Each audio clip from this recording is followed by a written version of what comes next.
Declassified U.S. government documents and witness testimony from former or retired U.S. military personnel confirm beyond any doubt the reality of ongoing UFO incursions at nuclear weapons sites. When I say UFO, the witnesses have described these craft as disc-shaped or cylindrical shaped or spherical. These objects are capable of both hovering and high-velocity flight, usually completely silently. Over the past 37 years, I have personally located and interviewed more than 120 of these former or retired military personnel, all of whom report UFO incidents at one or more of the following locations: nuclear missile sites, nuclear weapons storage areas, and nuclear weapons test sites in Nevada and the Pacific during the era of atomic atmospheric testing. I believe, these gentlemen believe, that this planet is being visited by beings from another world who, for whatever reason, have taken an interest in the nuclear arms race which began at the end of World War II. Regarding the missile shutdown incidents, my opinion, their opinion, is that whoever are aboard these craft are sending a signal to both Washington and Moscow, among others, that we are playing with fire, that the possession and threatened use of nuclear weapons potentially threatens the human race and the integrity of the planetary environment. Good afternoon. My name is Robert Salas. In 1967, I was a first lieutenant stationed at Malmstrom Air Force Base, Montana.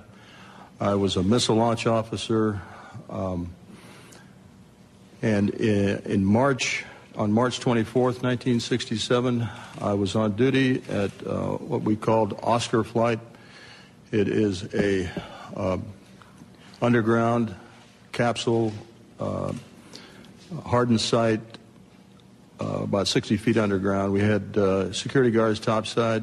The main guard is called a flight security controller. My commander at the time was Lieutenant Fred Mywald, now retired Colonel Fred Mywald. Sometime in the evening hours on March 24th, I received a call from one of my topside guards, the flight security controller, stating that they had been observing strange lights in the sky, making odd maneuvers, and wanted to report it. I thought it was kind of a strange report, but I took it seriously. You have to understand we were protecting nuclear weapons, and the reports we generally got were very professional. At any rate, I kind of dismissed the call. He called back about 5 minutes later. This time he was screaming into the phone saying they're looking at an object, a red glowing object hovering just above our front gate. This object was about 30 feet in diameter. He couldn't make out too much of the details of the object, only that it was pulsating, and he had all the guards out there. He was very frightened. Wanted me to give him direction.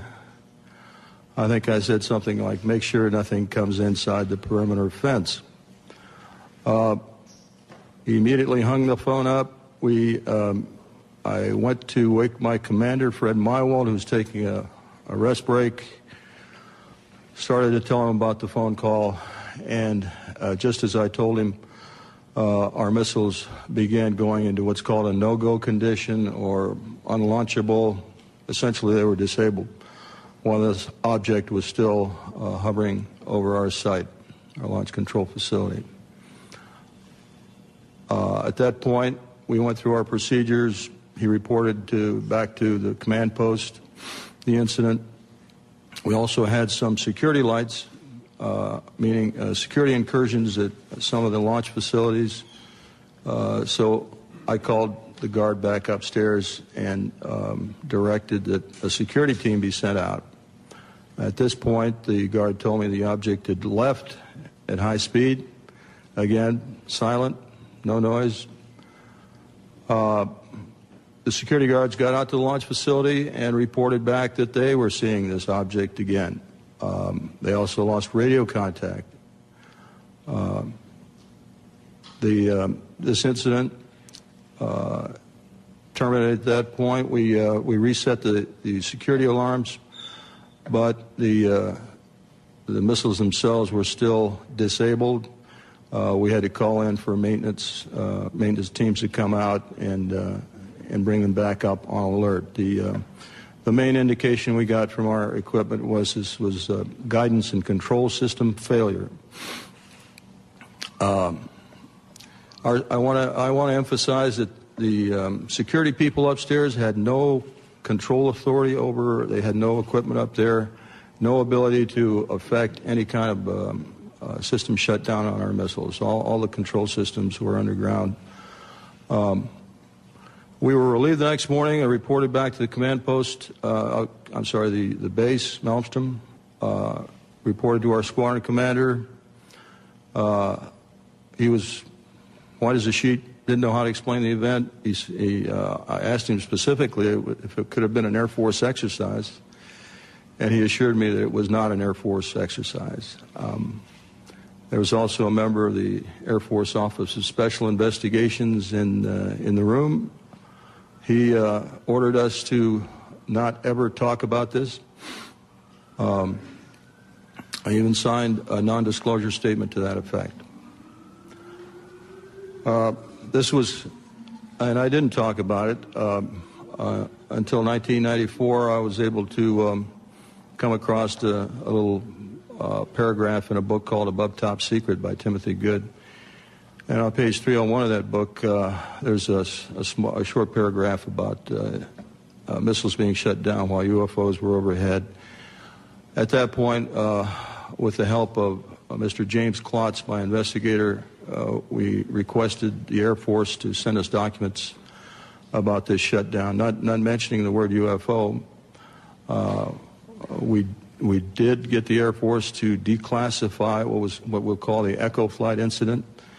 Let me back up a little bit. During the report to the command post, my commander, Fred Mywald, turned to me and said the same thing happened at another site. At the time, I thought he meant that evening, but it turns out the same thing had happened a week earlier at another site, and he was probably referring to the Echo Flight.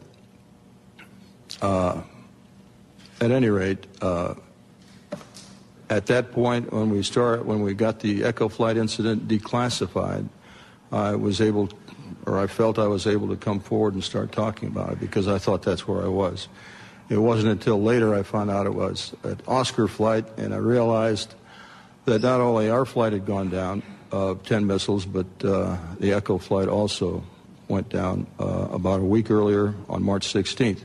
We have extensive documentation on the Echo Flight incident that we received from the Air Force under Freedom of Information Act. We have the testimony of Walt Fiegel, who was the deputy missile crew commander at Echo Flight. I have a couple of letters from the commander, Eric Carlson. Colonel Mywald gave me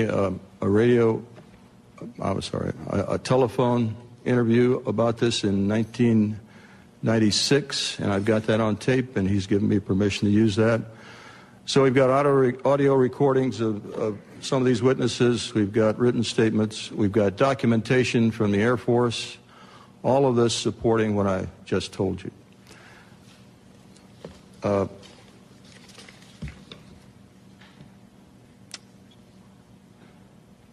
I'll have more to say a little bit later about where I think we should go from here, but right now I'll turn it over to the next speaker.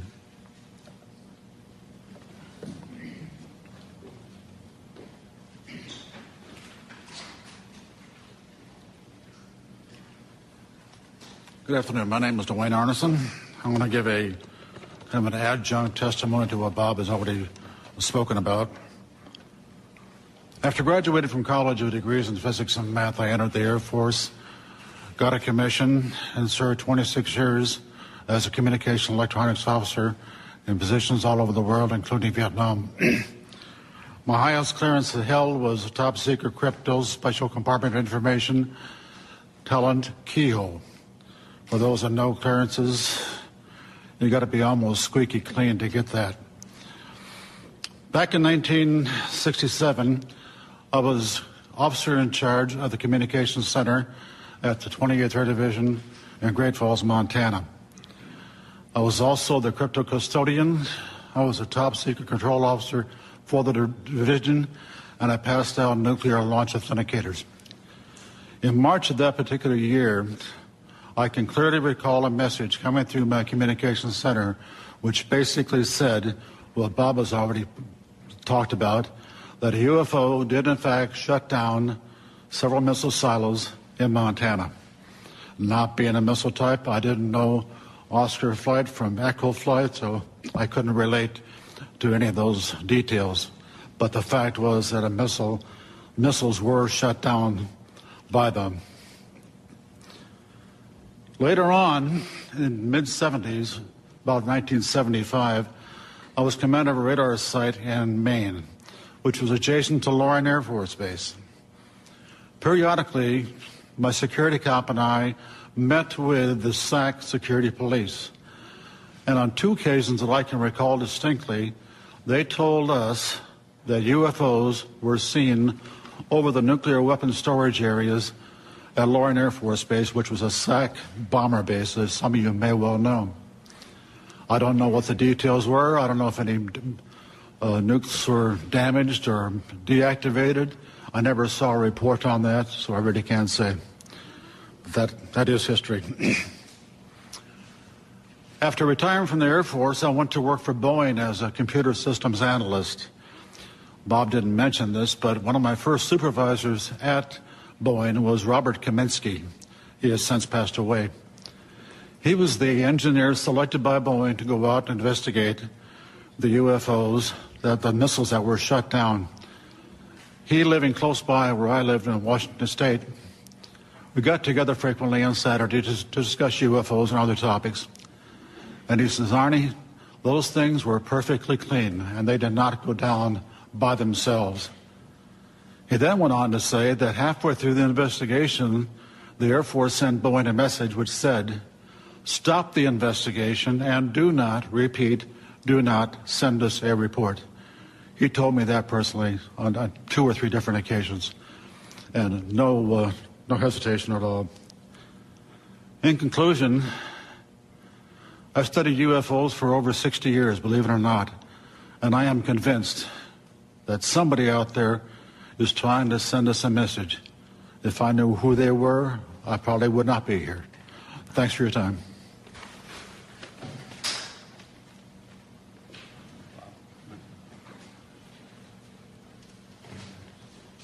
Good afternoon. My name is Robert Jameson. Between January 1965 and October of 1967, I was stationed at Malmstrom Air Force Base as a combat missile targeting team commander. Our main job was to point the missiles in the right direction. Also, we may be dispatched from time to time to a restart. In case any missile goes off alert, we have to restart and verify the targeting data. In March of 1967, I was on alert for dispatch. And that evening, I got a call from Job Control saying a missile going down in Oscar flight, go out and restart it, which was nothing unusual up to this point. I called my team, then I went down to the hangar. As soon as I got to the hangar, some acquaintances of mine approached me and says, Bob, do you know what happened? No, I don't know what happened. And he says, well, a UFO was sighted over Lewistown, Montana, actually over Roy, Montana. Lewistown's the nearest town of any significance. But over the Roy, Montana, which is the center of Oscar flight. And when that UFO, at the same time that UFO was over there, all of Oscar flight went down. Well, that was highly unusual. I went to Job Control to verify it, and yes, they confirmed it. And I was looking at the status board they have, where they have a map of the whole wing. I noticed everything was green. All the lights, they have lights for the missile sites. All the lights were green, except one corner in the upper right-hand corner was all red. All of Oscar flight was down. I mentioned to them that doesn't happen He says, well, it happened once before, about a week before. A UFO was sighted over Echo Flight. About the same time, all missiles in Echo Flight went down. He says, other than that and this is it. It's never have happened before. Personally, I'm never aware of any 2 missiles going down at the same time, let alone 10. I also learned, the people in job control was telling me, that earlier that day, a UFO was sighted over Belt, Montana, another town in Montana, small town east of Malmstrom. And it went into a canyon. And immediately they notified the Air Force. We sent a team out there to investigate it. And sure enough, there was a UFO apparently at the bottom of that canyon. Job control told me, go over to the emergency command post they have set up in the colonel's briefing room. I had access to that location. I went over there. The room was too crowded to really gain anything. I did hear radio contacts with a team out on the field mentioning lights at the bottom and everything, but I couldn't get too close enough to really find out what was going to happen. I left the room and started wandering around getting my team ready. Went into debriefing. We always go, before a job, we go to a debriefing. Here's where they give us information such as road conditions and weather conditions, things we might expect out in the field. So I went over there, and they went through the normal debriefing, and then they said to me, now I want you to go to another table at the other end of the briefing room for a special briefing. I went over there, and another NCO approached me. I knew him because he sometimes was our debriefer or briefer. And he says, look, we have a problem. We have UFOs in the area. They've been messing with our missile sites. There are certain procedures we want you to do if you should see one out in the field. And he proceeded to tell me what to do. If we're out on the road, we see a UFO, we do not go to the launcher, but instead to the nearest launch control facility. Also, we call job control and let them know what we're doing. If we're at a site and we're penetrating, then we have to stop what we're doing, remove ourselves from the site, call job control. We'll have radio contact with all these. Call the job control and wait for further instructions. Now, if we're at the site and we're doing our work, I have to take myself, my team, and the targeting tapes, go into the launcher, close the personnel hatch. Now, all the teams, before you go out into the field, will take with us an armed guard. That's just normal. We have to leave the one guard, armed guard, on top, all by himself, and he's supposed to report to job control or the launch control facility of what he was seeing. And I says, okay, but then he says, one other thing, don't leave yet. We're going to hold everybody back until we're sure that all the activity out in the field has ceased, at least for the time being. So I waited around about an hour and a half. He was all ready to go. Then they contacted me and says, okay, you can go now. So I went with my team. We went out to the field. Restarted. We had to go to Oscar Flight. That's not a very pleasant thing. Oscar Flight is 120 miles. It's the furthest flight from the base. And in Air Force trucks, that's not the most comfortable ride. But nevertheless, we went out to Oscar Flight, and we restarted, I think it's either 3 or 4 missiles. This is where Bob was at the time. We restarted 3 or 4 of their missiles. The startups were successful, and I saw no incidents in the field. When I came back, we have to go through debriefing. First things I asked them upon return to the base, what about this missile out in Belt? They said as soon as daylight came, we were going to send choppers over. It was nighttime when they first saw it, and no one's going to have them scale down the mountain at nighttime. So they were going to send some choppers down and scale the mountain, scale the canyon daylight time. But as soon as daylight time came up, this thing shot up right through everything and just disappeared, more or less. So that was that. Now, also, about a week later, I also heard that a UFO was sighted over India Flight, and there was a partial shutdown. I think 4 or 5 missiles was shut down at India Flight with a UFO overhead, not the whole flight. And I had to go out and restart at least 2 of them. And then the rest of my time at Montana, I was involved in no more further UFO incidents. Nothing else happened. And then I went on elsewhere. Thank you.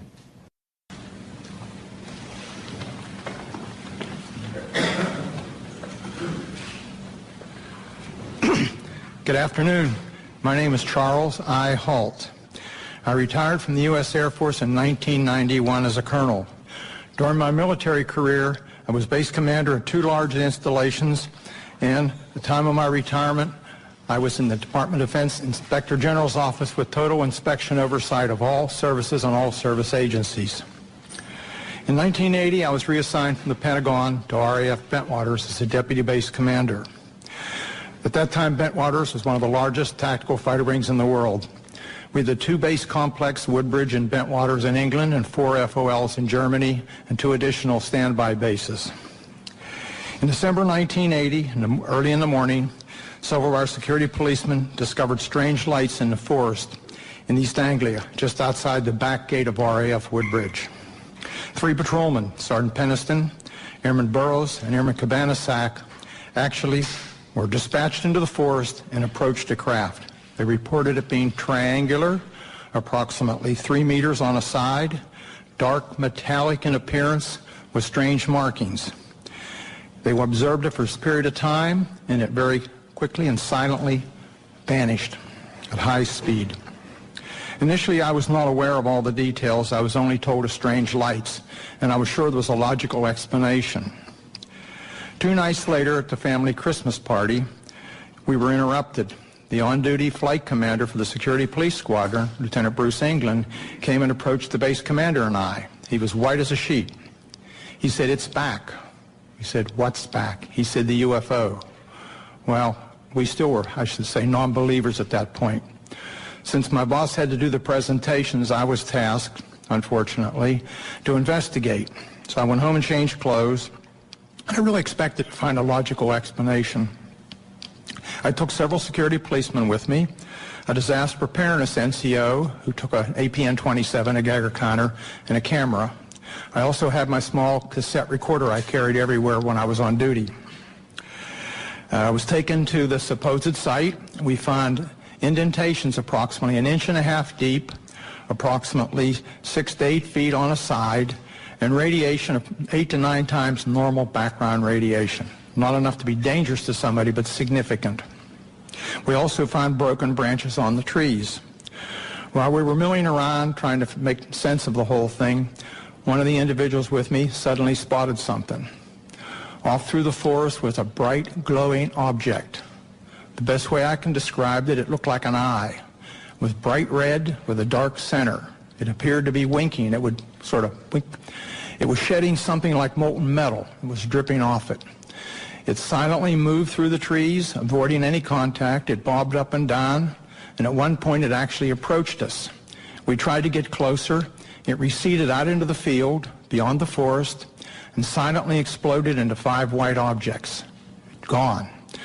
So we went out into the field looking for any evidence, because something had apparently been falling off it, and we found nothing. But while we were searching around in the field, one of the people with me noticed some objects in the sky to the north. There were 3 or 4 objects in the north, brightly colored, changing from elliptical to round, and moving at very high speed and sharp angular movements as though they were doing a grid search. While we were watching them, somebody else noticed to the south there were 2 objects just sort of hovering in the sky. One object approached us at very high speed, best guess is 3,000 to 5,000 feet, somewhere in that neighborhood, stopped directly overhead and sent down a concentrated beam at our feet. It was about 1 foot in diameter. The best way I can equate it is sort of a laser beam. We stood there in awe. Was this a warning? Was this an attempt to communicate? Was this a weapon or just a probe? Just as suddenly as it appeared, click, it disappeared. We stood there, really concerned. About that time, we noticed the other object to the south was sending down beams, about a mile and a half away over Woodbridge Base. We had 3 different radios with us, the police radio, the security police radio, and I had the command net. All 3 radios were functional and we were talking to control centers. They were constantly breaking up and we had great difficulties communicating, but we were able to discern that on the police and security net that some of those beams were either falling into or near the weapons storage area, and there's a great deal of concern. It really bothered me at the time. Every time something of significance happened that night, I kind of clicked on my little tape recorder and recorded it so I'd have a record of it for the next day. Unbeknownst to me, a copy of that was released by one of my coworkers several years later, and hence there was a lot of publicity. My superiors at the time were informed what happened. I briefed my boss. I played the tape for him. He listened intently. He was aware of the incident because he was monitoring the night before on the radio. He and several others were. He took the tape to the 3rd Air Force staff meeting the following Wednesday. 3rd Air Force was the Air Force headquarters at that time in England.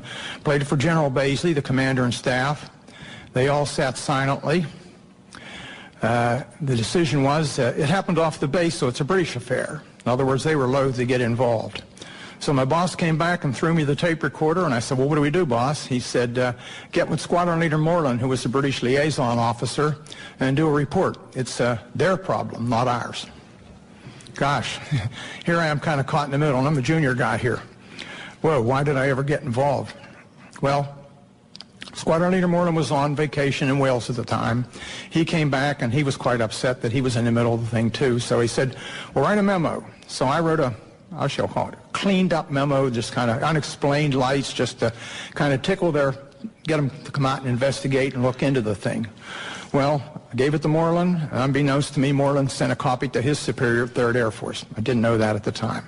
The copy to MOD was apparently buried in the files. Days turned into weeks, and weeks turned into months, and I almost forgot about the incident, to be honest with you. Gave up. Several years later, one of my coworkers was playing a copy of my tape at cocktail parties and caught somebody's ear. Somebody started asking questions, and he said, oh, Holt wrote a memo. The next thing we know, there was a Freedom of Information request came into Bentwaters. Of course, there was no official copy. We didn't have word processors in those days. We used typing manifolds in the old typewriters. We were just transitioning. And the only copy was an onion skin that I had in my desk. So my boss went back and said, there's no official record of it. Well, somebody else found out the 3rd Air Force had a copy. Well, Pete Bent, a good personal friend of mine, was the acting 3rd Air Force commander, called me and he said, hey, Chuck, I've got a copy of this memo. We're going to have to release it. I said, please, burn it. Your life and mine will never be the same. You and I don't need this. Well, need I say more? The tape came out, unbeknownst to me. The memo came out, and a lot of publicity. But the event certainly happened. Now, some things have happened since then. I was very innocent at the time and believed what I was told. I asked the OSI if they had an interest, and I was told, oh, no, not at all. Wrong. I found out later that the airmen were, how shall I say, pretty harshly interrogated that were involved. I have never been debriefed.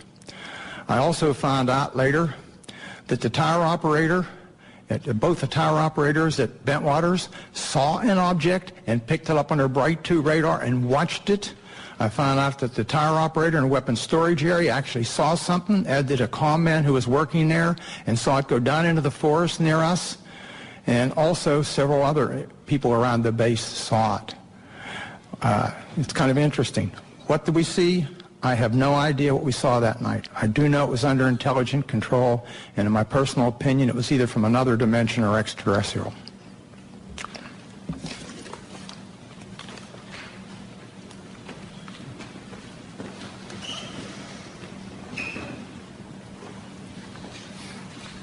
Good afternoon. My name is Jerome Nelson. From 1962 to 1965, I was an Atlas F ICBM Deputy Missile Combat Crew Commander, assigned to the 579th Strategic Missile Squadron in Roswell, New Mexico. Sometime during the winter of 1963 through 1964, while I was on alert duty in the Launch Control Center at Atlas Site 9 west of Roswell, my topside security guard called me on the telephone and reported a bright light that is a fully illuminated round object was hovering silently over the missile silo and shining a light down onto it. I could tell that he was serious, and his voice revealed he was very frightened. After perhaps 5 minutes, the object left the vicinity. Even before it left, I called the base command post at Walker Air Force Base and reported the incident. I was concerned the object would somehow sabotage the missile. I was surprised by the response I received, being told that the command post would take the unauthorized excursion under advisement. I was never debriefed by my commander or anyone else, which I found quite puzzling and frustrating. Over the next month or so, this type of incident occurred several more times while I was on duty at Site 9. I would estimate the total number as more than 3, but fewer than 10. On each occasion, I would call the command post, but each time my report was met with the same apparent indifference. During each of these incidents I witnessed, the guard would call the Launch Control Center and report the UFO. Several guards were involved over time and were all obviously frightened by the object hovering over the site. Their voices were actually trembling. Because of my duties in the Launch Control Center, I could not go topside and look at the objects myself. Only decades later I learn that at least one missile facility technician, Bob Kaplan, had been ordered to report to the Office of Special Investigations on base and make a report about the similar incident he had witnessed at Site 9 during the period. At the time, this development was kept from me and my missile commander. I do not know whether anyone else was interviewed by the OSI, but I wasn't. That's my report.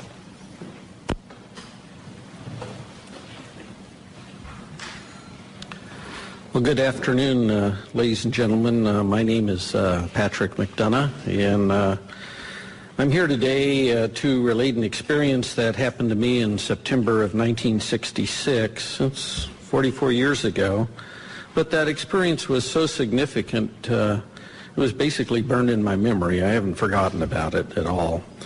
But I am getting older, and I did want to put this experience and relate it on the record.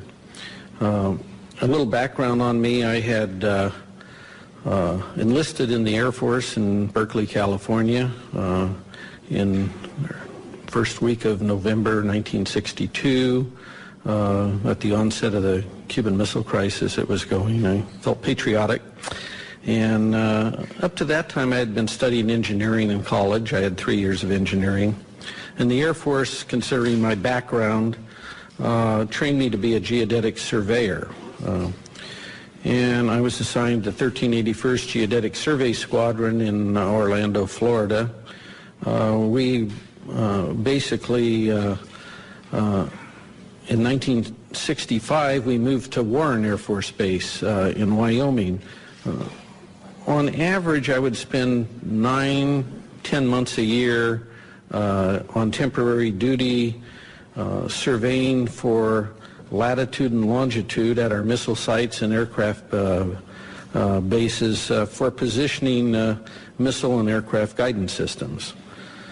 Basically, the squadron's mission was to provide precise geographical coordinates for a missile or an aircraft inertial guidance system, so that the missile or aircraft would know exactly precisely where it was at when it takes off, while the intelligence agencies would provide the targeting information.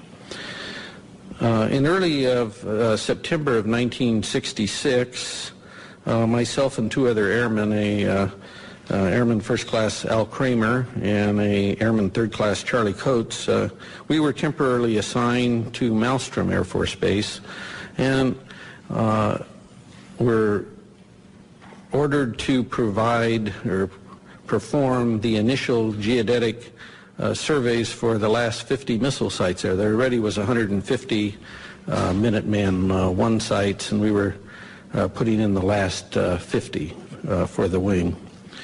And basically, we were assigned to the Site Activation Task Force, they call SATAF. It was Boeing, really, the prime contractor. We were given a government truck, no radio, anything in it. I was the chief of party. I was the observer on our small 3-man team. Al was the recorder. Charlie was, we were trying to train him both in observing and recording. We normally would arrive at a missile site at about in early evening. We'd set up our instruments, and basically what I was doing was the star observation to provide precise latitude and longitude. On the night of this incident that happened, we were completing a series of what we call celestial astro-azimuth observations southeast of Conrad. And I was doing the observing, Al was recording, and Charlie was assisting Al with the chronometer on the time hacks as I tipped on Polaris. The unusual thing about this missile site I was at was that the blast hatch of the silo was open. And that was very unusual. Normally when I'd go to these missile sites, even though they were not activated yet with a missile, they were always closed. The monoliths were there. We do 4 monoliths and do a precise quadrangle. And the work we did was very precise. It involved a lot of, it was basically all using star shots. And so here's a site that we arrive at, and the blast hatch is open. And we're nearing completion of the star observations. We had been to the other 3 monoliths, and I was at the monolith at the next to the hatch. And it was probably about 1:30, and a unidentified flying object came from the north and stopped right over us. I would say it was probably about altitude of 300 feet or so, maybe a little higher. It's a little hard to tell in the dark. It was round. It had, I would estimate its diameter at about 50 feet, kind of like a pretty large, like a wingspan of a B-52, something in that range. It's pretty large. It seemed to have pulsating lights going around it, and it had a white light from the center looking down into the silo. There was no wind, there was no noise. It only stayed there maybe 20, 30 seconds at most. And then I just remember, I'm staring up at the stars, right? I'm a pretty keen observer of what's above me here in the celestial sphere up there. And I just said to myself, what if this thing beams us up and takes us off to some distant place and never return to Earth again? I mean, this is going through my head here while this thing's above me. And then from this dead stop, it shoots off to the east, just like now you see it, now you don't. It just, phew. So after this UFO departs, I grabbed my instrument and jumped in the truck behind the steering wheel, and off we went. And we weren't about to be there if it came back. We didn't have guards with us because there was no missile. We didn't have a radio because we're not really in contact with the Air Force Base. I don't know any of this other stuff is even going on, to be honest with you. I mean, we're just kind of out there on our own doing these sites and mailing our material back. It was wasn't even aware there was a UFO problem per se. But as it turned out, the night's events weren't totally over with us at that point. As we sped away and on our way back to Conrad, and the Army Corps of Engineers had base rocked all the roads to take the weight of these missiles they were bringing in. And of course, these are new sites, and they took down all the signs to make the roads wider. And I go over the hill and come down, the headlights come down, there's no road there at Teed, And so I tried to make you either went to the right or left. I tried to go to the left towards Conrad, and the truck flipped over, and we ended up upside down. Fortunately, none of us were hurt. We walked probably about 2 hours to the nearby farmhouse, if you call that nearby, and called the Montana Highway Patrol. The farmer drove us back to the accident site, and was interesting when the highway patrolman arrived, because we told him, you know, how did this occur? He was asking us, and I told him that his dispatch had told him there had been over 20 reports to his office that night in reporting a UFO in the area. I wrote incident reports to the SATAF, Boeing, Montana's state regarding the accident. But, you know, what was interesting was I never heard anything from the Air Force regarding the incident, and I never had to, there was no retribution or reimbursement required from me for rolling this truck. And this truck had 18 miles on it that afternoon. It was a new truck. Okay, so nothing. I heard nothing. So this part was good because I didn't really want to buy the truck. I went back to my headquarters at Warren Air Force Base, and about a month and a half later I was discharged. I did not mention wrecking this truck up in Montana on one of my TDYs. They didn't ask me, and I didn't mention it. I didn't want to buy it. And but I must say now, in my 4 years that I had with this Geodetic Survey Squadron, I had worked on the latest missiles and aircraft in the U.S. Air Force inventory. And I worked everywhere on these guidance systems. And I never saw anything in the Air Force inventory that could perform like this UFO did. It's, I don't know what it was, but we sure didn't have any. I never saw anything like it. And I'd like to thank all of you for being here today, and thank the National Press Club. Hopefully someday we'll know in the near future that the government will perhaps release any information they have on UFOs. Thank you very much.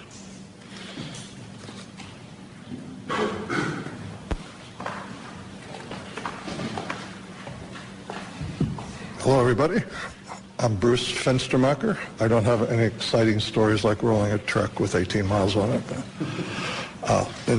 From 1974 to 1976, I was a combat crew commander and a captain in the Air Force, stationed at F.E. Warren Air Force Base at the 400th SMS and assigned to Romeo Flight.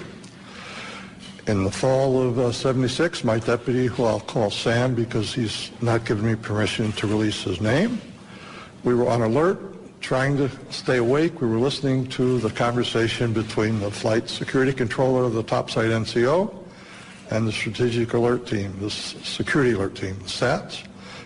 Kind of that was one way to stay alert, because the SAC duty is moments of terror with hours of boredom. And suddenly we heard the FSC call the SAT team and say, stop the vehicle. Get out of the vehicle and look around. I didn't tell them where to look or anything. And Sam and I looked at each other and then said, what do you see? And he said, oh, I don't see anything. I don't see anything. Holy bleep. I do see a white pulsating light in the sky. It's maybe 7 or 8 miles away. The FSC asked where it was. He said it's to the north. He said it's pretty close to where the launch control facility is. So my deputy and I did a double take. We called upstairs and we said, what's going on? He said, you're not going to believe this, Captain, but right above us there's a huge white thing, pulsating light above us, and I had to call them to make sure I wasn't seeing anything. Upon prodding, he told us it was shaped like a fat cigar. I think he said a pregnant cigar. White pulsating light. Between the pulsations, he saw red and blue lights. It was silent, because I prodded him saying, is it some sort of helicopter? He said, no, it's very silent. We're talking to him for several minutes, and he says it's starting to move away along our access road. So we hung up. My deputy and I are saying, what do? We got to report this. He calls down, the FSC calls down shortly and says it's over one of our launch facilities, the missile silos, and it was the closest one along the access road. So I ordered the SAT team to go to that site. And they called in through the FSC, so they had to go back for batteries. And they were a little slow getting out, so I was kind of ordering them, come on, get on, get going. And at the same time, we contacted SAC Command Post at FE Warren. And the NCO answered, and we told him the story, and he laughed and said, when it eats the SAT team, call me back. So the SAT team never got to that LF. It silently moved again to another launch facility. We called the SAT team 3 or 4 times. I'm sorry, we called Command Post 3 or 4 times. The last time, and we got the same nonchalant attitude. The last time I said, are you logging this? And they said no. So I said, give me the officer in charge. And he said, well, he's busy. I said, well, you either give me the officer in charge or I'm going to wake up the base commander, the squadron commander, because there's something going on, something's messing with my LFs. They were mine for that period. So the officer came on, and I said, you need to log this or I'll wake everybody up. He said he would. He called us, his NCO, a different NCO called us back a few minutes later, took the log of what had happened in a timely sequence. So it went to another LF. The SAT team had to come back for gas. Then it said it had car trouble. It could only go 5 miles an hour. So long story short, after several, about an hour and a half, the flight security controller said he could see it over another launch facility still down the road. And then he said it suddenly and silently just went away up to a star size and then disappeared. So that was it. It was an exciting rest of the tour. The next day we were relieved by another crew to go back home. And I went upstairs and the FSC is lying like in a chair in almost a fetal position. And I talked to him and he was scared. He said, I can't sleep. I can't get that thing out of my mind. And I said, what the heck was with the SAT team? He said, both my deputy and I were prior service, so we got along well with the enlisted guys. So I said, if you promise not to tell anybody, they told me they were not going to go to any LF with that thing over it. No direct orders, no nothing, and in fact, they never left the launch control facility. We picked up the Quebec team on the way back, the Quebec crew, because Quebec was on the way to Romeo, and SAC liked to save a little gas, so we road share. And they told us that earlier that evening, they had the same sort of thing flying over several of their launch facilities. And I said, what happened? You reported it. And they said, are you crazy? We didn't report it. We're not going to report it. I said, well, I did. He said, well, if you tell them about us, we're going to say it never happened. So we went back home. I reported to my squadron commander. The next few, we always have departure meetings when you go out for alert. The next several departure meetings, we had an unusual visitor. We had an officer in a uniform telling us that you may have heard rumors about this. It didn't happen. It's top secret. And I wanted to stand up and say, which is it? Didn't it happen, or is it top secret? So that's my event. I think Mr. Salas could back.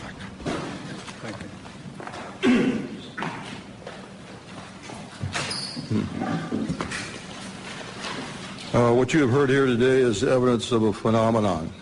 It sounds fantastic, and it is fantastic. We presented this evidence in the public interest of open government. Our signatures on affidavits in the press kit that you have attest to the truth of our statements. Our evidence is now public domain. The real question is, what is the public going to do with it, this testimony? It has been a general practice of the media to scoff at these kinds of stories, make light of such testimony. We can only ask that you take the time to give some serious consideration not only to our statements, but to the statements of other witnesses out there who have similar incidents. There is also documentary evidence that helps support what we have said. We hope you will take the time to at least take a look at those, research this a little bit, and if you do, I think you'll come to the same conclusions that we have. That is that the UFO phenomenon is real, not imaginary. There's current excessive secrecy in our government surrounding this phenomenon. Unknown aerial objects have in fact been observed over many of our nuclear weapons bases and other nuclear facilities, and in some cases the appearance of these objects coincided with compromising the operational readiness of our nuclear weapons. Although each of us might have different opinions about the meaning and intent of these incidents, I think we can all agree that the tampering with nuclear weapons is a national security concern. This is Air Force official policy on UFOs. This is dated 2005, but I believe it is current policy. I'll just read one part of it. It says, no UFO reported, investigated, and evaluated by the Air Force was ever an indication of threat to our national security. That is clearly misleading. It is false based on our testimonies. This statement, the decision to discontinue UFO investigations, was based on an evaluation report prepared by the University of Colorado in 1969. I believe this was the infamous Condon Committee study. There was substantial evidence to show that study was superficial and biased. In particular, the Echo and Oscar incidents I spoke about were never investigated by the Condon Committee, even though their principal investigator was well aware of these incidents. Obviously, the testimony given here today conflicts directly with that Air Force policy statement. We ask that our government answer to the public about the obvious discrepancy between our testimony and that of the current statement. Indeed, we demand an answer based on the foundation of our democracy that says, and I want to paraphrase Franklin Delano Roosevelt, President Roosevelt, the people should be strong enough and well enough informed to maintain the sovereign control over its government. Finally, I want to say, I think I speak for every one of us here, I have the utmost respect for all the men and women in the U.S. Air Force. I graduated from the Air Force Academy. I thoroughly enjoyed being a part of the Air Force, and I was honored to serve my country in that way. Our disagreement and challenge to the Air Force has nothing to do with the people of the Air Force. It has to do with official Air Force policy. And I think they are deliberately withholding the facts, not just in what you've heard here, but continuously since 1969. And by doing so, they're not allowing the people of this country to engage in the decisions regarding events that are clearly national security issues and concern to all of us. We're simply asking for the truth. Thank you for your attention. At this time, we're going to take questions. Mr. Hastings will take it from here. If you would go to the microphone over here and tell us what media you represent. Thank you. When you ask a question, I would ask first that you identify yourself and your organization, and then direct your question perhaps to a specific individual. That person will have to find his way to the mic, so there will be a bit of delay. Yes. Pat McCune, the Daily Trojan, University of Southern California. We just did a big event here, and LucasArts, Mr. George Lucas himself. I wanted to commend all of you. You guys are soft-spoken, but you carry a big stick, and that's exactly the way to approach this issue. I remember when UFOs first got going, it was like a laughing matter until they started revealing themselves in the deserts, Arizona, Colorado, and so forth and so on. I'm standing up here not only because if I'm a resource to anybody, if LucasArts is, please let me know, and I'm glad to do whatever I can to help you. As well, I wanted to point out that my friend Charles Stone back here is something of a real authority on UFOs. He does quite extensive work on websites and all. and is a real authority if you need some questions answered. That's it. Hello, Jeff Schogel with Stars and Stripes. Two quick questions. Mr. Hastings, you had mentioned that this is an ongoing phenomenon. Is there an incident later than 1980 that you are aware of? And then also, are there any testimonies here today that are new that have not yet been documented or been in the public domain? This is a cross-section of the witnesses who've come forward. The latest incident involving nuclear missiles was at Malmstrom Air Force Base in 2007. However, the person is still active duty Air Force. I'm not going to elaborate on that until that person is separated from the Air Force. Another incident occurred at the Nellis Air Force Base, Nevada, Area 2 weapons storage area. A series of incidents, the latest being in April of 2003, in which there were unidentified aerial objects maneuvering near the weapons bunkers at that facility. More recently, civilian sighting reports in Orange County, California, at the Naval Seal Beach Naval Weapons Station, a series of bunkers, again, containing nuclear weapons. There were local media reports of multiple sightings in March of 2009 near this weapons storage facility. This is ongoing. This is the tip of the iceberg. We can only catch as catch can. I am of the opinion that for every incident that I'm aware of, and for witnesses that we've got in hand, there could be 10, there could be 100, there could be many, many more incidents that I'll never know about because the people won't come forward. They'll wait years or decades to talk about what they know. And is anything that has been said here not been in the public domain before? I'm sorry? Anything that has been said here? I know I've heard the incident that Mr. Holt referred to. I've seen Mr. Salas. Is there anything here? The other people that you've heard here today, I reckon you have not heard about. The testimony of the majority of these people have not hit the national airwaves, so to speak, or the national media. There have been websites, I've written articles and so on, but the majority of these witnesses have not received national or international exposure. I think if we could maybe limit one question per person so we can get everybody accommodated. Yes. Gentlemen, Stephen Smith, KSHE Radio, St. Louis. I commend you all for being here. What an incredible panel. And Robert, you and I have always spoken over the phone. I'm still editing the book. I was at Naval Headquarters in Communications during the Carter administration. And I can affirm what you're all saying. This phenomena is incredibly real. And one day, a gentleman came into our comm station, came up to me, I had never seen him before in my life, and said, "Do you know that we have aliens on ice?" And I was just taken back and speechless. I didn't pursue with any questioning. And he turned around and walked away and walked out. I have been a contactee twice in my life, both times in Santa Monica, California, one in 1986, one in 1997. Incredible experiences that I won't go into detail right now. But I just want to say bravo, gentlemen. Thank you.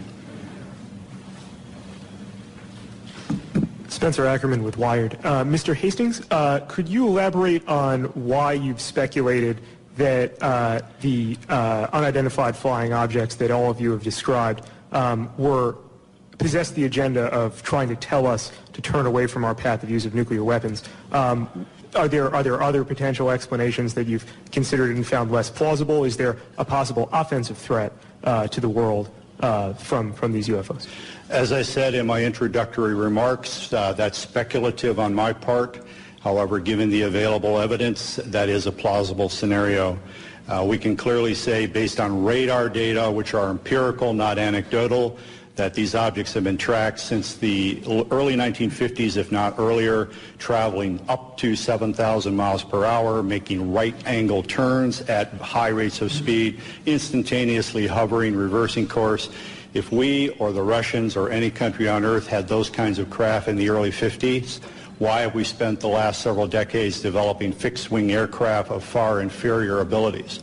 These are clearly, in my view, a technology from somewhere else piloted by beings from obviously another world or another dimension. Moreover, the fact that missiles have been tampered with here and in the former Soviet Union, and on one occasion in each country about which I am aware actually activated, I think we can rule out that these are the Americans attempting to start World War III or the Russians attempting to start World War III. Again, the technology involved is so superior, and we cannot conceive of a logical scenario whereby either of our countries would attempt to activate nuclear missiles for any reason under the sun. Now, our opinion is that whoever these beings are, they are indeed attempting to send a signal that we are playing with fire, that we are gambling with the human race's future. There are other possible scenarios. I have half-jokingly said from time to time, maybe they're planning to invade Earth and they don't want to inherit a radioactive environment when they do. Now, I don't believe that's what's going on by any means. I don't think humankind is in jeopardy from whoever they are and what their intentions are, except we will have our minds expanded. There will be a paradigm shift. Traditional institutions such as religions, governments, other social institutions may indeed be threatened by what is coming. That is just a logical consequence of what is about to occur. But if indeed this earth is being visited by other races, and if those races are, one or more races, are in fact repeatedly monitoring and sometimes tampering with our nuclear weapons, that secret, in our view, should not be kept from the citizens of this planet any longer. But you don't think there's an offensive element to their contact? I don't think there's any potential hostility, except, again, to closed-minded people. Sure. This is to the question of hostility. What you've heard up here, and especially in my case, they could have done a lot more damage, in permanent damage to our weapon systems, and they didn't. All of these weapons, in my case, were brought back up on alert. It took a day or so, but everything was fine. If they wanted to destroy them with all the powers they seem to have, I think they could have done that job. So I personally don't think this was a hostile intent. Hi, I'm Charles Stone with the Tiger News Service. I didn't ask my friend to come up and make that statement for me, but appreciate your patience. I've published internationally in the history of weapons of mass destruction, including going back to the 1940s, and these incidents go back to at least that period of time, that U.S. government military facilities that were doing high-tech development in that period of time also reportedly at least had UFO visitors of various types, and that there is archaeological evidence that there have been what we would call that there's evidence of what was almost certainly atomic warfare in ancient history, at least twice, and also that I'd like to mention that one of our biggest and most powerful government agencies was founded in part to monitor UFO activities. That was the National Security Agency in the late 1940s. Did you have a question, sir? Are you aware that the NSA was partially founded to monitor UFOs? I've heard rumors to that effect, and also the Central Intelligence Agency. In my view, those rumors aren't supported by any authoritative documentation at this point. I would not be surprised at the same time if that were ultimately proved true by historians, but that's as far as I think we can take it at this point. Right. Thank you. Thank you. Hi, my name is John Kelly. I'm a columnist at the Washington Post. Colonel Halt, you mentioned that when you went out you had a cassette recorder, a Geiger counter. You said a camera? Camera, 35 millimeter camera. First of all, did you take any photographs? And second, how does a cassette tape made by you, presumably for official purposes end up at a cocktail party entertaining guests? Okay, two questions. Let me answer the first one. The disaster preparedness individual I took along, Tech Sergeant Monroe Nevels, also worked for the base newspaper part-time. He was a professional photographer on the side, had a degree in photography, had his own darkroom. In fact, when he left the base, we had serious problems because he painted one of his rooms with flat black paint. We had to redo the paint about 4 or 5 times. He took numerous pictures of the indentations, pictures of the broken branches. He tried to take pictures of the objects in the sky. He took the film back home, and it all came out fogged. Unfortunately. Now, he did it in his own darkroom. I used to have a darkroom and dabble in photography, too. He could have done it himself. It could have been a radiation, which I have doubts about, or something could have happened that we don't know about. But anyhow, the film all came out fogged. Sergeant Pennison had a camera. It was not uncommon for the security police on the perimeter to carry cameras because the British have a lot of, we call them bird watchers, people that catch tail numbers and follow the history of airplanes and climb over the fence from time to time, not to do any damage or any harm, but curiosity and try and get close. It's part of a game. So we would, if they did that, we would photograph them inside the fence and turn them over to the British police. Sergeant Pennison took his film to the photo lab and turned it in, and they told him it disappeared. I can't answer that. The other question, what was the other question you asked about the... So did you personally have a camera that were taking pictures? I did not. I had the microcassette recorder. We, keep in mind, we were just in the process of transitioning to word processors in those days, still using the typewriter. Our secretaries were very resistant to getting involved in modern technology. And so what I would do, I carried one in my pocket, a little linear, and we had the big linear machine in the office, and when I went around the base, I'd note, you know, the fence is damaged here, this needs to be painted, whatever was going on. And I'd come back and give her the tape, and she'd type it up for the staff meeting the following week. So I just thought, well, I'll take the tape recorder along because I don't want to take notes. It's cold and windy, dark. So I took my tape recorder along. It was a little microcassette one, those little tiny ones. I still have it, by the way. I came back, and after the tape was played at 3rd Air Force, and I played it for Squadron Leader Moreland and several other people, Ted Conrad, my boss, said, make me a copy. So I made him a copy. He put it in the desk drawer, in his desk drawer. He moved on and was replaced. And the gentleman that replaced him thought it was hilarious to play the tape. I didn't know this at the time at cocktail parties. So he was playing a copy. A copy of that copy somehow or other got to a gentleman by the name of Harry Harris, a British barrister or a lawyer. Harry was an amateur ufologist. He and a guy by the name of Mike Sachs. I traced this down years later. And a couple of ladies named Brenda Butler, Dot Street, and Jenny Randalls, who were writing a book at that time, all got involved, and my tape got out into the public domain, a copy of my tape. What's on the internet now is probably a 5th, 6th, or 7th generation, but it's out there. So does that answer your question? Thank you. Let me interject that Robert Jameson, the missile targeting officer from Malmstrom in 67, does need to catch a plane, and so if anyone wants to direct a question to him, you'll need to do it in the near term here.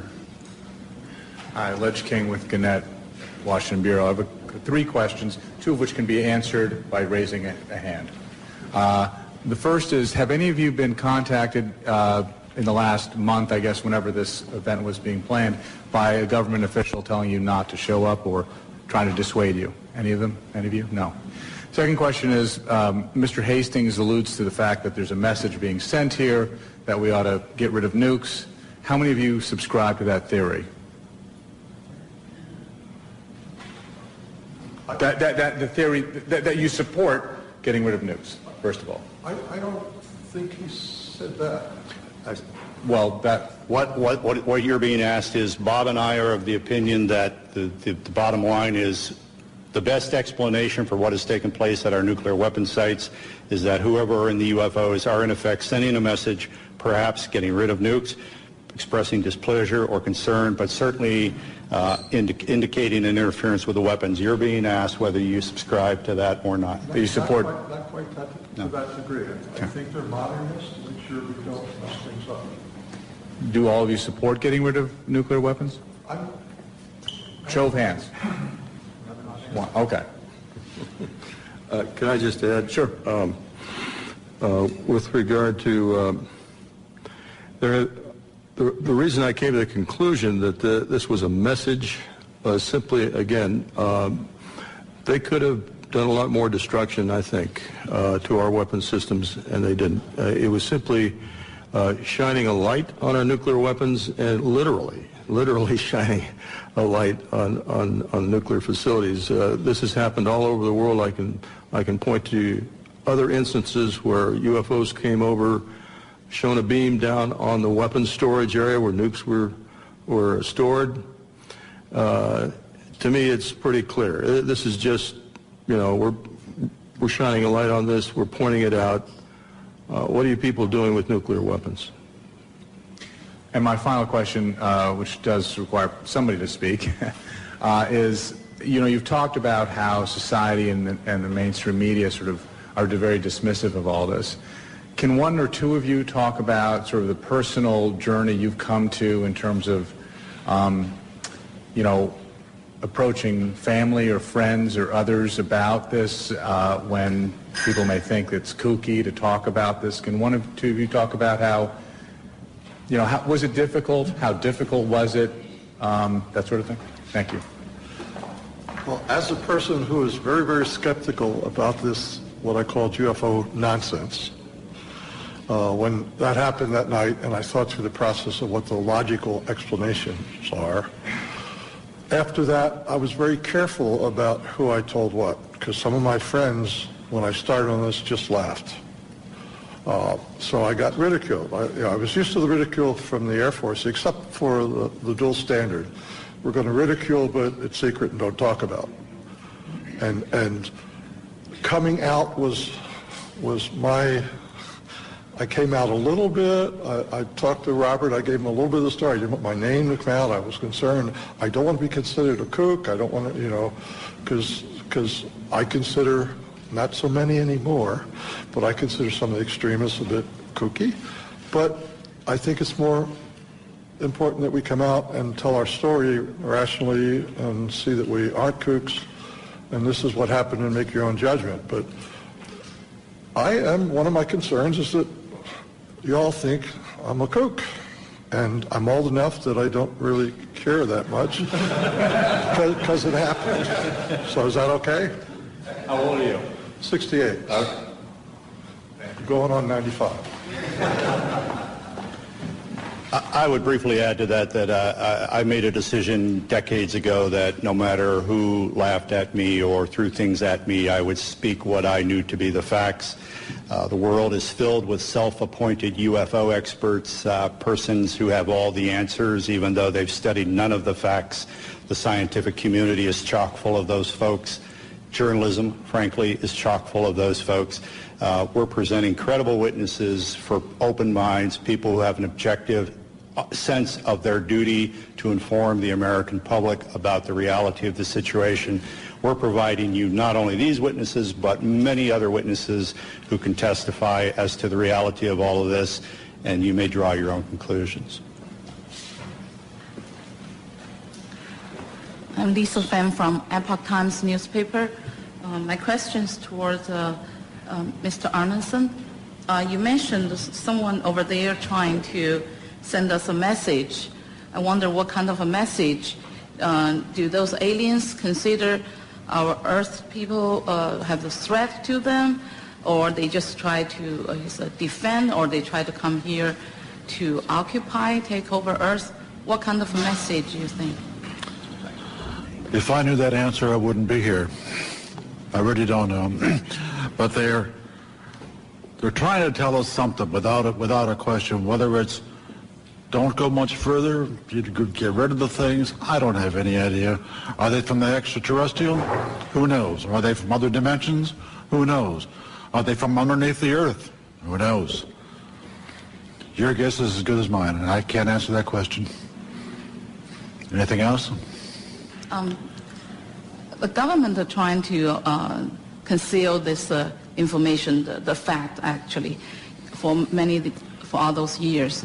Do you think this will do good for the society's stability, or is it kind of prevent for some advance or further research for our society?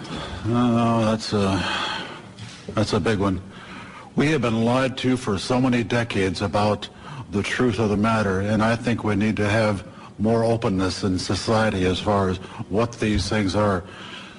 Recently, in the last year or two, the Catholic Church has said publicly, you know, it's okay. ETs can exist. They're our brothers, and they are theologically saying it's okay to believe in extraterrestrials. And if the Catholic Church says it, it's got to have a big stick, I would think, as far as the Western world is concerned anyhow. Do you think right now it's a time for human beings to admit there are other spiritual beings in the universe besides the human race? Oh yeah.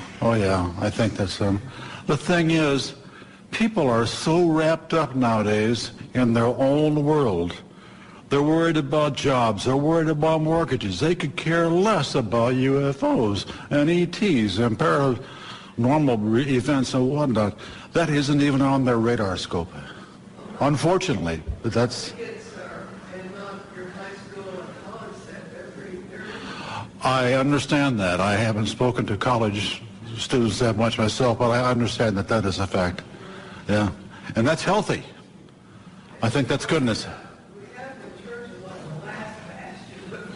Oh, yeah. I just wonder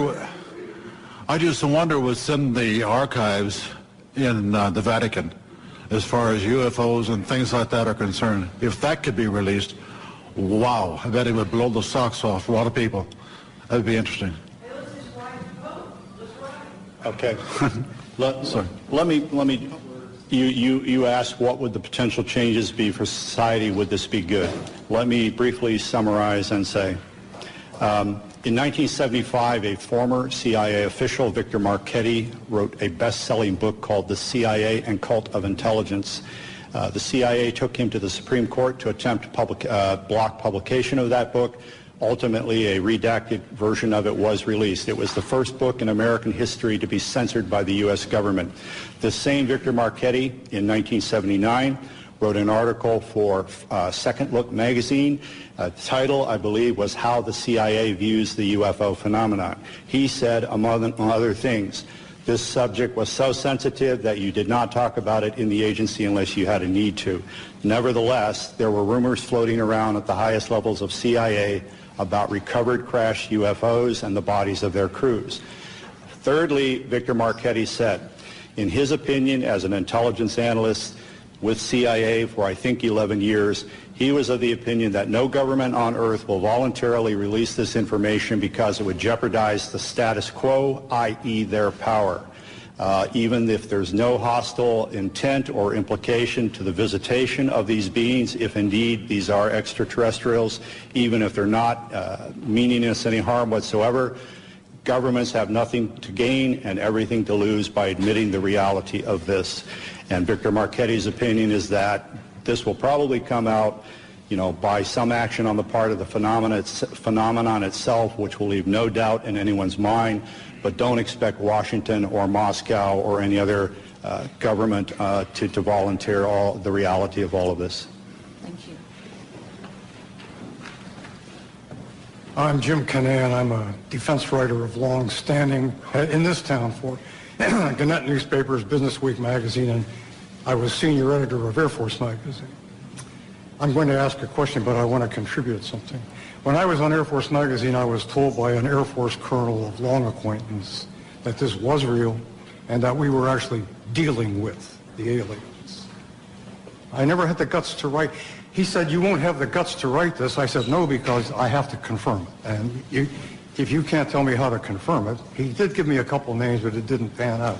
I was like all the rest of the press, if I couldn't confirm it, I wouldn't write it. Now, that may mean that we're somewhat cowardly, but at the same time, it means that we're also very careful. I do sympathize with the members of the press who do not write about this, even though I myself am convinced of it by now, because I was one of them once. But now, I have a question contemporary. 2 years ago, the Air Force Chief of Staff and the Secretary of the Air Force were dismissed by the Secretary of Defense for, among other reasons, being sloppy in their management of nuclear weapons, We transported an armed one somewhere. We sent components overseas and so forth. This shook up the Air Force.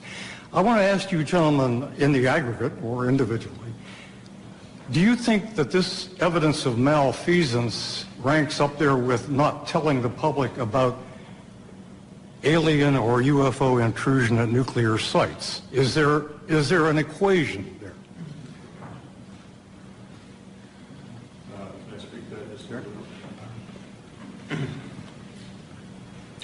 I don't know about ranking, but it points out the dangers of nuclear weapons. The fact that these accidents have occurred, serious accidents with nuclear weapons, and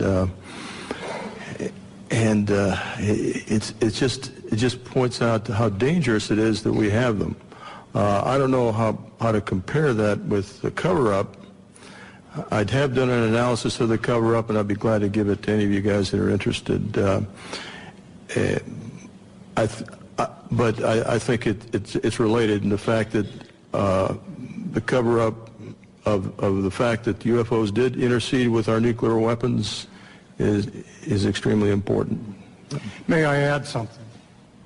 This Air Force colonel who talked to me about all this, he did so in result of my questioning about it after a Japan Airlines freighter over Alaska was trailed by a UFO in 1987. I called all over Elmendorf, FAA, the Pentagon. And then I was approached by this colonel whom I had known who said, I understand you are interested in UFOs. And I said, yeah, well, I have something to tell you. And since he had known me a long time, that's why he got into this. It had no great enterprise on my part, and I still don't know what to believe. But would you comment on... He also said, though, that we have a lot of misconceptions about what they are here for. He said they basically don't give a damn. They don't care what we do. They're here for their own purposes. And that any notion that they should land and say, take us to your leader, boggles the imagination because they don't care about that kind of thing. And I said, well, do you have any idea why they are here? He said, no. And he didn't think anybody else in the Air Force or anywhere else did either. How does that square? Let me interject regarding the November 87 radar tracking incident that you alluded to. Right, and in recent years, you may know that the number 5 guy in the echelon at FAA, John Callahan, has gone public and said that shortly after that happened, CIA agent, 2 agents, I believe, and some other government types convened a meeting at FAA headquarters and said we want all the radar tapes, all the voice tapes, and this never happened. I wasn't here. John Callahan said, how come we can't tell the people about this? According to this FAA administrator, the CIA agent said the people would panic, the public would panic. John Callahan, to his immense credit, kept some of the data down in his office. The CIA agent said, give me all of this. He gave him everything that was on the table, didn't tell him about what was downstairs. And when he left the agency, John Callahan released that to the public. So CIA is still quite involved in all of this. Leslie Kane's great book includes that again. I think regarding... well, to follow up on the other part of your question about, what are they up to, why are they here, and so on, no one knows. Maybe the people at the CIA and the Pentagon and the Kremlin don't even know. However, these very simplistic scenarios of if they're real and they're here, why don't they land on the White House lawn? Well, if they're anthropologists and this is a classroom experiment, you don't interject yourself into the experiment, you observe. Or an alternate scenario, if this backwards planet is on the verge of a nuclear holocaust, maybe on a limited basis you intervene in a way that the Pentagon knows what's going on, the Kremlin knows what's going on, except for troublemakers like us, the public at large in neither country does not know what's going on. So in effect, you send a signal, in my opinion, to governments about nuclear weapons without alarming the general populace. The late Dr. J. Allen Hynek, who was a UFO skeptic, he worked for Project Blue Book for so many years, he eventually believed, I've been wrong, science has been wrong, these are real, and we should check into it. When asked why, the aliens, if that's who they are, do not visit us, he said, a zoo is a nice place to visit, but you don't communicate with the lizards. So there's any number of plausible scenarios to explain why we have not had open contact. I am of the opinion that whoever they are have enough sense to know that if they interject themselves into our reality in one fell swoop, there could be very dire repercussions. Whereas, on the other hand, if they engage in an on-again, off-again cat-and-mouse behavior that allows a slow psychological conditioning of humankind to the reality and the presence of themselves, then when open contact, if that indeed is in the cards, occurs, there will be far less trauma. Thank you. I wasn't meaning to contest your point of view, by the way, merely pointing out what I had heard. It's all right. Michael Rank from Lancaster County. Al and I came down this afternoon, and we were talking about the fact that we are now able to combine human and non-human genetic materials by our medical sciences. And I don't know whether any of you have had a chance to read Professor Jacobs' book, The Threat. He's a tenured professor at Temple University, and he has been doing regression therapy with abductees for years, and he has quite a body of knowledge there. One of my reasons for asking this is, being an old district attorney, the definition of murder is the unlawful killing of another human being, but nowhere does it say, does it have to be 100% human? Can it be 1% human? I'm waiting for somebody to play that card. I'm out of the business now, but that might be fun. The other issue is the toadies in government who are following their orders to lose the files in Freedom of Information Acts, I think might take a totally different view as to their attempt to preserve their jobs if they realize that there might be an argument made that there's a First Amendment violation by suppressing the truth about these things that have been found and seen and so forth. The suppression works to favor certain religions versus other religions. Thank you. Anyone else? Thank you for coming. Again, all of us will be available for one-on-one interviews for some period of time. Thank you. Back to the command post, the incident. We also had some security lights, meaning security incursions at some of the launch facilities. So I called the guard back upstairs and directed that a security team be sent out. At this point, the guard told me the object had left at high speed. Again, silent, no noise. The security guards got out to the launch facility and reported back that they were seeing this object again. They also lost radio contact. This incident terminated at that point. We reset the security alarms, but the missiles themselves were still disabled. We had to call in for maintenance teams to come out and bring them back up on alert. The main indication we got from our equipment was this was guidance and control system failure. I want to emphasize that the security people upstairs had no control authority over. They had no equipment up there, no ability to affect any kind of system shutdown on our missiles. All the control systems were underground. We were relieved the next morning. I reported back to the command post, the base, Malmstrom, reported to our squadron commander. He was white as a sheet, didn't know how to explain the event. I asked him specifically if it could have been an Air Force exercise, and he assured me that it was not an Air Force exercise. There was also a member of the Air Force Office of Special Investigations in the room. He ordered us to not ever talk about this. I even signed a non-disclosure statement to that effect. This was, and I didn't talk about it. until 1994, I was able to come across a little paragraph in a book called Above Top Secret by Timothy Good. And on page 301 of that book, there's a short paragraph about missiles being shut down while UFOs were overhead. At that point, with the help of Mr. James Klotz, my investigator, we requested the Air Force to send us documents about this shutdown, not mentioning the word UFO. We did get the Air Force to declassify what we'll call the Echo Flight incident.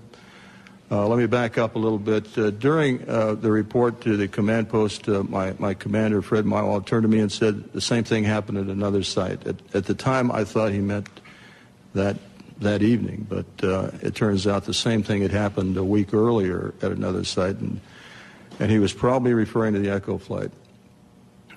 At any rate,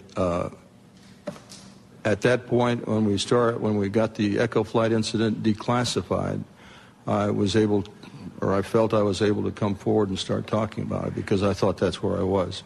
It wasn't until later I found out it was at Oscar Flight, and I realized that not only our flight had gone down, 10 missiles, but the Echo Flight also went down about a week earlier on March 16th.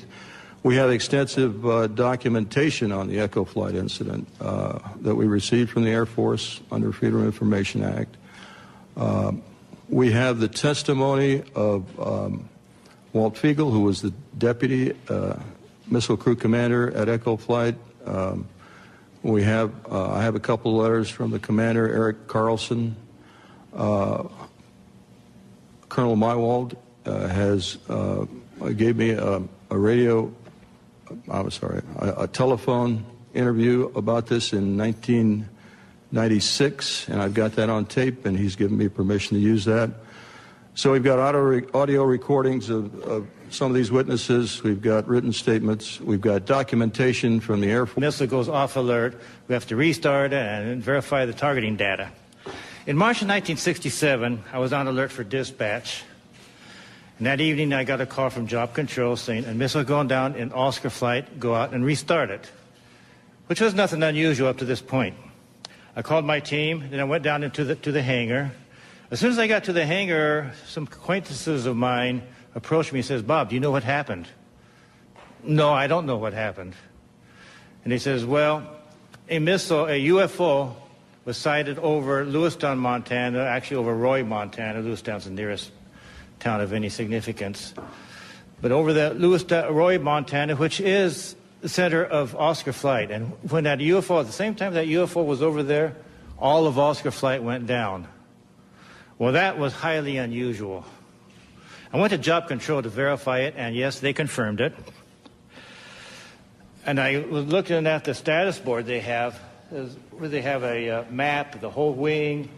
I noticed everything was green. All the lights, they have lights for the missile sites. All the lights were green, except one corner in the upper right-hand corner was all red. All of Oscar Flight was down. I mentioned to them that doesn't happen. He says, well, it happened once before, about a week before. A UFO was sighted over Echo Flight. About the same time, all missiles in Echo Flight went down. He says, other than that and this is it. It's never have happened before. Personally, I'm never aware of any 2 missiles going down at the same time, let alone 10. I also learned, the people in Job Control was telling me, that earlier that day, a UFO was sighted over Belt, Montana, another town in Montana, small town east of Malmstrom.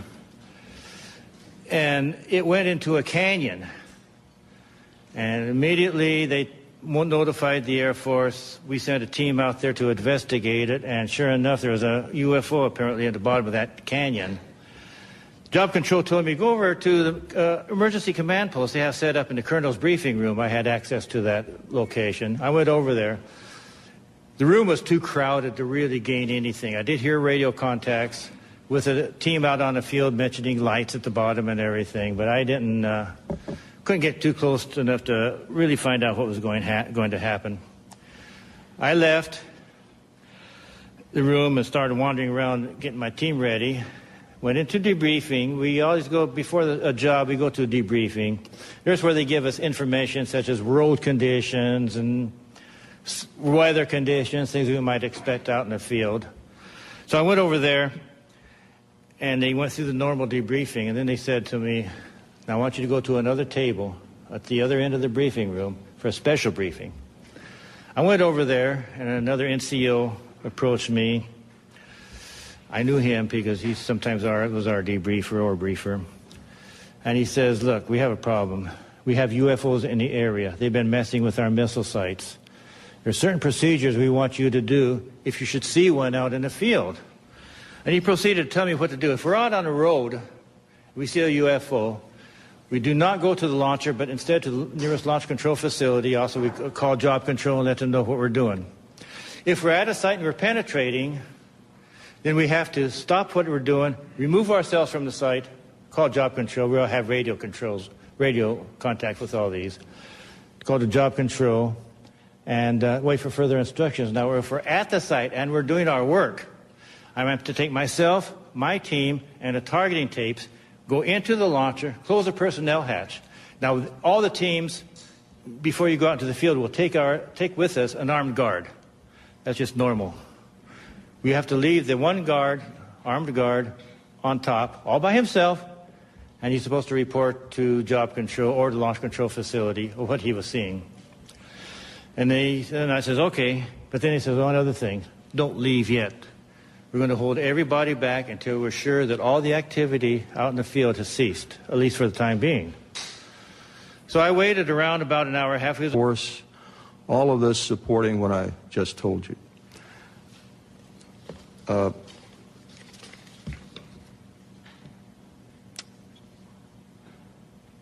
have more to say a little bit later about where I think we should go from here, but right now I'll turn it over to the next speaker.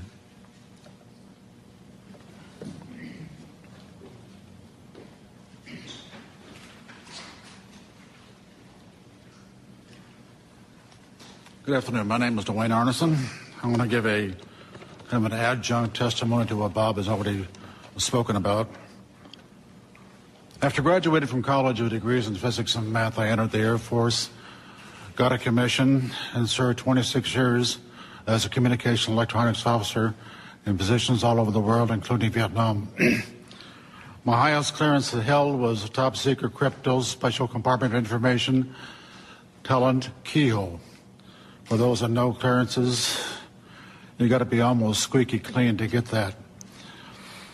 Back in 1967, I was officer in charge of the Communications Center at the 28th Air Division in Great Falls, Montana. I was also the crypto custodian. I was a top secret control officer for the division, and I passed out nuclear launch authenticators. In March of that particular year, I can clearly recall a message coming through my communications center which basically said what Bob has already talked about, that a UFO did in fact shut down several missile silos in Montana. Not being a missile type, I didn't know Oscar flight from Echo flight, so I couldn't relate to any of those details.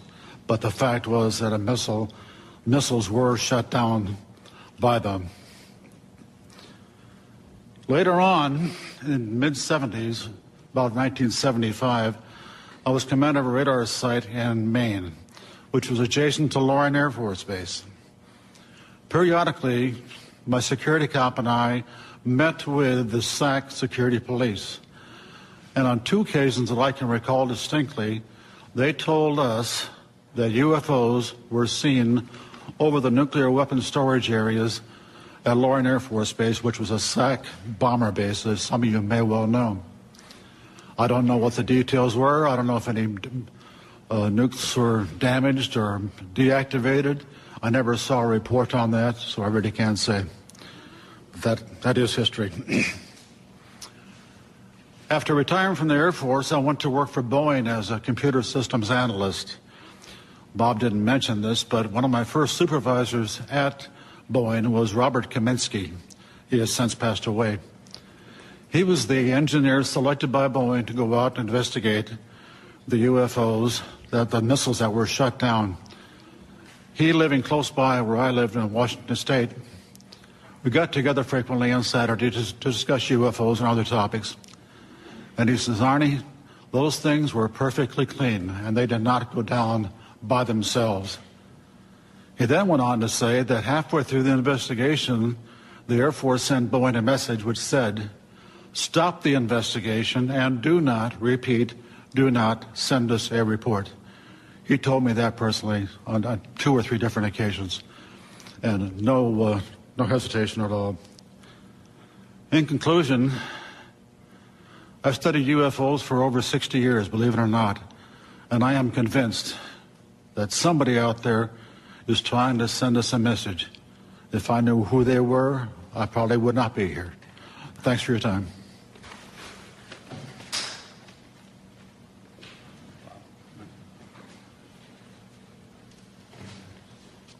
Good afternoon. My name is Robert Jameson. Between January 1965 and October of 1967, I was stationed at Malmstrom Air Force Base as a combat missile targeting team commander. Our main job was to point the missiles in the right direction. Also, we may be dispatched from time to time to a restart in case any declassified U.S. government documents and witness testimony from former or retired U.S. military personnel confirm beyond any doubt the reality of ongoing UFO incursions at nuclear weapons sites. When I say UFO, the witnesses have described these craft as disc-shaped or cylindrical-shaped or spherical.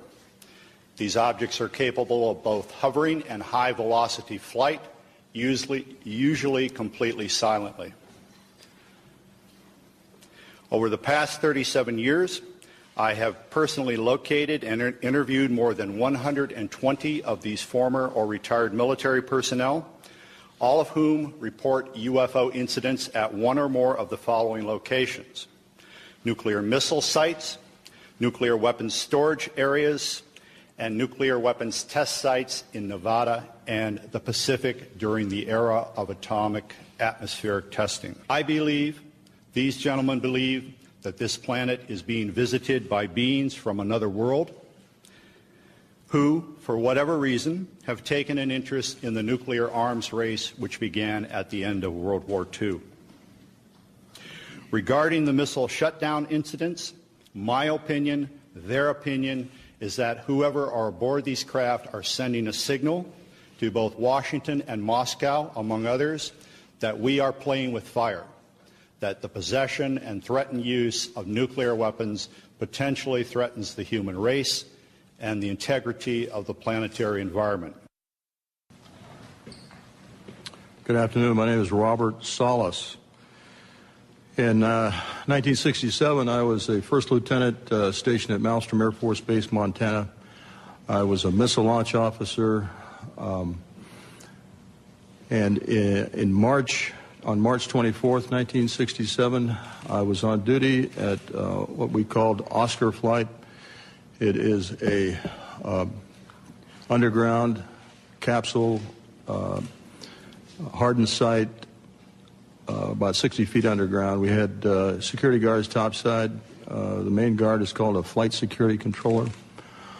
My commander at the time was Lieutenant Fred Mywald, now retired Colonel Fred Mywald.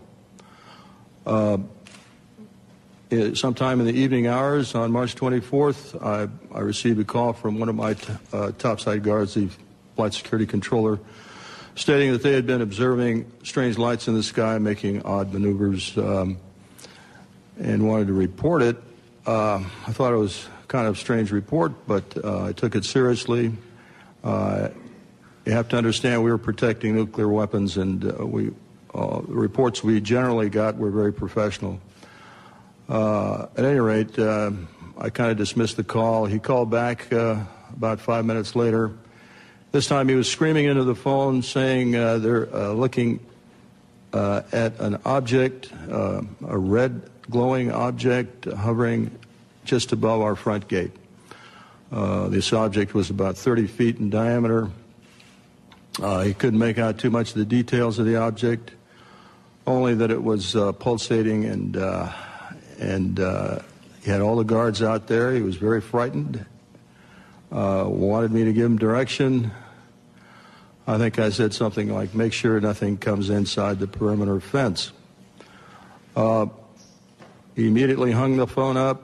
I went to wake my commander, Fred Mywald, who was taking a rest break, started to tell him about the phone call, and just as I told him, our missiles began going into what's called a no-go condition or unlaunchable. Essentially, they were disabled while this object was still hovering over our site, our launch control facility. At that point, we went through our procedures. He reported to... All ready to go. Then they contacted me and says, okay, you can go now. So I went with my team. We went out to the field. We restarted. We had to go to Oscar Flight. That's not a very pleasant thing. Oscar Flight is 120 miles. It's the furthest flight from the base. And in Air Force trucks, that's not the most comfortable ride. But nevertheless, we went out to Oscar Flight, and we restarted, I think it's either 3 or 4 missiles. This is where Bob was at the time. We restarted 3 or 4 of their missiles. The startups were successful, and I saw no incidents in the field. When I came back, we have to go through debriefing. The first things I asked them upon return to the base, what about this missile out in Belt? They said as soon as daylight came, we were going to send choppers over. It was nighttime when they first saw it, and no one's going to have them scale down the mountain at nighttime. So they were going to send some choppers down and scale the mountain, scale the canyon daylight time. But as soon as daylight time came up, this thing shot up right through everything and just disappeared, more or less.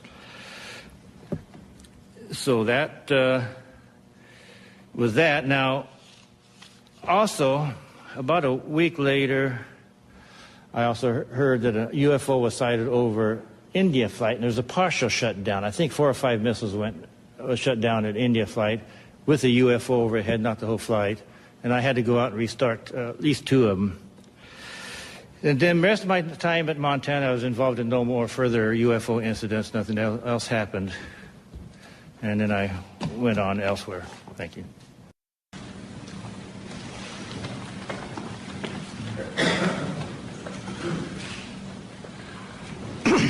Good afternoon. My name is Charles I. Halt.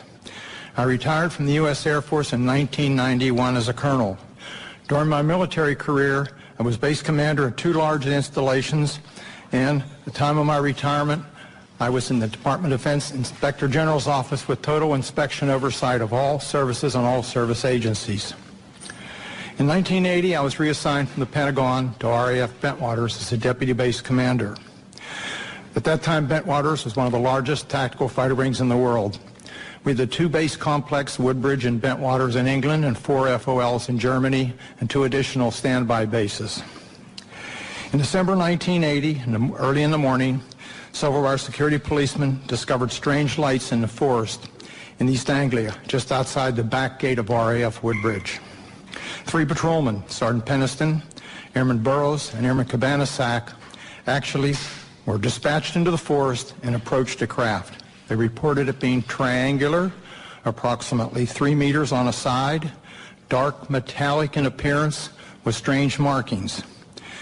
They observed it for a period of time, and it very quickly and silently vanished at high speed. Initially, I was not aware of all the details. I was only told of strange lights, and I was sure there was a logical explanation. 2 nights later, at the family Christmas party, we were interrupted. The on-duty flight commander for the security police squadron, Lieutenant Bruce England, came and approached the base commander and I. He was white as a sheet. He said, "It's back." We said, "What's back?" He said, "The UFO." Well, we still were, I should say, non-believers at that point. Since my boss had to do the presentations, I was tasked, unfortunately, to investigate. So I went home and changed clothes. I really expected to find a logical explanation. I took several security policemen with me, a disaster preparedness NCO who took an APN-27, a Geiger counter, and a camera. I also had my small cassette recorder I carried everywhere when I was on duty. I was taken to the supposed site. We found indentations approximately 1.5 inches deep, approximately 6 to 8 feet on a side, and radiation of 8 to 9 times normal background radiation. Not enough to be dangerous to somebody, but significant. We also found broken branches on the trees. While we were milling around trying to make sense of the whole thing, one of the individuals with me suddenly spotted something. Off through the forest was a bright, glowing object.